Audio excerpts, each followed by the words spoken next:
नमस्कार, स्वागत है आप सभी का UP triple S C PET exam 15 अक्टूबर शिफ्ट 1 में ग्राफ और तालिका के 20 प्रश्न यहाँ पर देखेंगे। उनके 20 प्रश्नों के आंसर की बिल्कुल सटीक आंसर की आपको यहाँ पर बताने वाले हैं और इसमें से शायद ही किसी प्रश्न में कोई भी आपको गलत देखने को मिले। सभी आपको सही यहाँ पर आंसर की बताए जाएंगे। मे भी हो सकता है कि किसी एक या दो प्रश्न मैक्सिमम मैं पूरे 100 में से बता रहा हूँ। इसके पहले हमने 2 वीडियो के माध्यम से आपको लगभग 62-63 प्रश्नों के आंसर बता दिए हैं और उसमें जो गद्यांश वाला था हिंदी वाला वो हमने छोड़ दिया है क्योंकि वो ऐसा है, वो आप कर सकते हैं, उसमें कुछ ऐसा बताने लायक है नहीं। तो यहाँ पर हम लोग ग्राफ तालिका का देख लेते हैं। एक क्वेश्चन छूट गया था पहले वाले वीडियो में। रीजनिंग का क्वेश्चन था कि नॉर्मल को अगर RPL के रूप में कोडित किया जाता है तो गैदर का कोड क्या होगा। तो इसमें कुछ इस प्रकार से आपको करना था। ये हो गया आपका नॉर्मल, ये वाला यहाँ पर आ गया सेम टू सेम और ये वाला यहाँ पर आ गया सेम टू सेम। मतलब यहाँ पे हो गया R, यहाँ पर हो गया N और O में हमने एक जोड़ दिया, यहाँ पे हो गया P। ठीक है, इसी तरह से आगे आप देखेंगे MAL, तो यम यहाँ पर आ गया, यल यहाँ पर आ गया, तो यल यहाँ पर, यम यहाँ पर और A में हमने एक जोड़ दिया, यहाँ पर B हो गया। ठीक है, आपको समझ में आ गया कैसे करना था। बिल्कुल इसी तरह से इसको करिए, आप गैदर को करिए।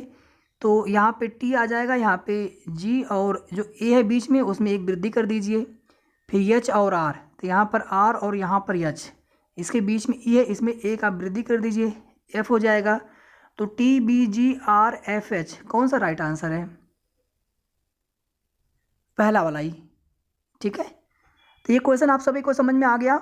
एक क्वेश्चन छूट गया था रीजनिंग वाला, आप लोगों ने कमेंट किया था, मैंने उस समय ध्यान दिया नहीं।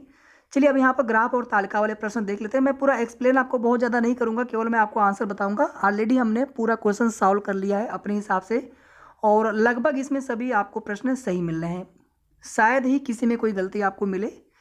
तो पहले ये वाला जो ग्राफ है इसको देख लीजिए आप लोग, ये तालिका है ये वाला। तो आप अपने क्वेश्चन पेपर के हिसाब से देख लीजिएगा क्वेश्चन नंबर कहाँ से कहाँ तक है और ऑप्शन भी आप ज़रूर देख लीजिएगा। हो सकता है बिल्कुल सेम आपको ऑप्शन ना मिले 52 से 56 तक। तो इसमें क्या वर्ष दिए गए हैं और व्यय के मद दिया गया है। इसमें जो पहला वाला क्वेश्चन है ये वाला, आप अपने क्वेश्चन पेपर के हिसाब से मैच करा लीजिएगा। ठीक है, मैं आपको यहाँ पर डायरेक्ट आंसर बताने जा रहा हूँ। तो पहले वाला का यहाँ पर आंसर होगा कि इस अवधि के दौरान कंपनी को प्रतिवर्ष ब्याज की औसत राशि कितनी चुकानी पड़ेगी। क्वेश्चन बहुत आसान है, ये सभी जोड़ लीजिए, जोड़ करके 5 से डिवाइड करना था, कुछ भी नहीं, बहुत आसान क्वेश्चन। 26.66 लाख। 53 दी गई अवधि के दौरान कंपनी द्वारा भुगतान की गई बोनस की कुल राशि इस अवधि के दौरान भुगतान की वेतन की कुल राशि का लगभग कितने प्रतिशत है। ये हो गया बोनस का और ये हो गया वेतन का, इसको जोड़ करके और इसको नीचे आप डिवाइड में कर दीजिएगा, बोनस बटे वेतन वाला जो टोटल में, इसको डिवाइड और यहाँ पे 100 से कर देंगे मल्टीप्लाई। पूरा सॉल्व करेंगे तो यहाँ पर सॉल्व करने पर आपको आंसर मिलेगा सी वाला 0.6%। फिर यहाँ पर है अगला, 2011 में इन सभी मदों पर कुल व्यय 2015 में कुल व्यय का लगभग कितना प्रतिशत है। 11 में कुल मद, मतलब ये सभी जोड़ लीजिए आपस में और ये सभी जोड़ लीजिए 15 के सापेक्ष, तो ये डिवाइड करके यहाँ पर 100 से मल्टीप्लाई कर देंगे। ठीक है, तो यहाँ पर सॉल्व करने पर राइट आंसर आ जाएगा 54 का बी, 68.33%।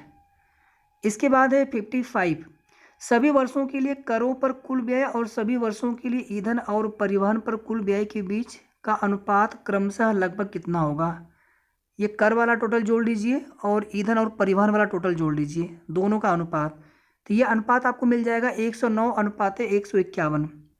56 से देखिए, 2013 के दौरान इन मदों पर कंपनी का कुल व्यय, तो ये बस जोड़ लीजिए पूरा, यहाँ से 524, 105, 2.84, 31.6 प्लस 75, सबको जोड़ लेंगे तो आपको मिल जाएगा 738.44 लाख।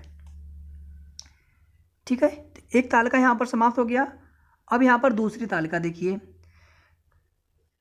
5 अलग अलग कारें दी गई हैं। कार का माइलेज दिया गया है, प्रतिदिन उपयोग हुए डीजल की औसत मात्रा 10 दिनों के दौरान कुल दूरी तय करने में लगा समय दिया गया है। पहला क्वेश्चन है 10 दिनों के दौरान अल्टो और टियागो की औसत गति का अनुपात। अगर आप ध्यान से देखेंगे तो ये 25 किलोमीटर प्रति लीटर है, मतलब 250 किलोमीटर चलेगा, और 50 घंटे से आप डिवाइड करके देखेंगे। इसी तरह से दूसरा क्या है, टियागो वाला है, इसका भी ऐसे निकालेंगे तो आपको मिलेगा 250/360, मतलब इसको सॉल्व कर लेंगे 25/36, ठीक है, 57 का बी हो गया। फिर यहाँ पर अल्टो और क्विड दिए गए 10 दिनों के दौरान अपनी औसत गति की समान गति से एक दूसरे की ओर यात्रा कर रहे हैं। मिलने के बाद वे एक दूसरे के शुरुआती बिंदु की ओर यात्रा करते हैं। यदि शुरू में दोनों कारों के बीच की दूरी 2300 किलोमीटर है तो अल्टो और क्विड द्वारा एक दूसरे से मिलने के बाद अपने गंतव्य तक पहुंचने में लगने वाले समय का अंतर पूछा था, तो यहाँ पर 0 घंटा आएगा। फिर क्या है 59 बना, दिए गए 10 दिनों के दौरान कार मिनी द्वारा उसकी औसत गति से 875 किलोमीटर की यात्रा में करने में लिए गए समय का दिए गए 10 दिनों के दौरान कार स्विफ्ट द्वारा उसकी औसत गति से 990 किलोमीटर की यात्रा करने में लिए गए समय से अनुपात 56/99, सी वाला राइट आंसर होगा। 10 दिनों के दौरान टियागो और मिनी द्वारा तय की गई कुल दूरी का अनुपात 18/25। मैं आपको डायरेक्टली यहाँ पर आंसर बता रहा हूँ। और 61 है, यदि सभी कारों द्वारा 10 दिनों में तय की गई कुल दूरी कार ए और कार बी क्रमशः 150 घंटों और 300 घंटों में तय करती हैं तो कार ए और बी की औसत गति के बीच का अंतर, यहाँ पर राइट आंसर हो जाएगा डी वाला 61 किलोमीटर प्रति घंटा। ये ग्राफ है। इसके बाद इसमें अगर आप देखेंगे तो आरंभ में कर्मचारियों की संख्या 5000, ये फिक्स है। फिर इसके बाद 2001 में 500 ये ज्वाइन करने वाले हैं, शामिल होने वाले हैं, और 400 छोड़ने वाले हैं, ठीक है। ये वाला एक ग्राफ जो है ये शामिल होने वाले हैं और दूसरा ग्राफ जो है आपका छोड़ने वाले हैं। इस प्रकार से ये क्वेश्चन करना था। 62 यहाँ पर था, 2003 के दौरान कंपनी में कार्यरत कर्मचारियों की संख्या थी, उतनी ही संख्या रहेगी 5000, ना घटा ना बढ़ा। दी गई अवधि के दौरान किसी भी वर्ष में कंपनी में शामिल होने वाले न्यूनतम कर्मचारियों की संख्या कंपनी छोड़ने वाले कर्मचारियों की अधिकतम संख्या से अनुपात। शामिल वाले में न्यूनतम आप देख लीजिए, जो शामिल वाला न्यूनतम कितना है 450, यहाँ से फिर ये गया, फिर 550, ये न्यूनतम हो गया। और छोड़ने वालों में अधिकतम देखेंगे तो 600 700, ठीक है, 700 हो गया। तो 450 में 700 से डिवाइड कर लीजिए, 0 0 कैंसिल आउट, और यहाँ पर हो जाएगा 5 9 45 और 14 5 70। कुछ गलत हो गया लग रहा है, 1 मिनट रुकिए। कंपनी छोड़ने वाले कर्मचारियों की अधिकतम संख्या, कंपनी छोड़ने वाले कर्मचारियों की अधिकतम संख्या, अच्छा 650 है, माफ़ी चाहूँगा, ये ऐसे गया फिर ऐसे, फिर ये वाला है जो आपका 650 यहाँ पर छोड़ने वाला, तो 450 डिवाइड बाई 650 आएगा। अब 0 0 कैंसिल आउट करेंगे, 5 9 45 और 5 13 65। अब ठीक है 9/13, तो ये 9/13 हो जाएगा इसका। 64 में किस वर्ष में पिछले वर्ष की तुलना में कंपनी छोड़ने वाले कर्मचारियों की संख्या में प्रतिशत वृद्धि अधिकतम है, तो यहाँ पर राइट आंसर 2002 होगा। 2002 से 2003 तक कर्मचारियों की संख्या में लगभग कितने प्रतिशत की वृद्धि या कमी हुई, 1% की। 66 का है, 2003 में कंपनी में काम करने वाले कर्मचारियों की संख्या 6 में काम करने वाले कर्मचारियों की संख्या का लगभग कितने प्रतिशत थी, 96.15%। ये क्वेश्चन सबसे आसान था ग्राफ वाला। उत्पादन दिया है लाख में और वर्ष दिए गए हैं, तो पिछले वर्ष की तुलना में किस वर्ष उत्पादन में प्रतिशत वृद्धि सबसे अधिकतम थी।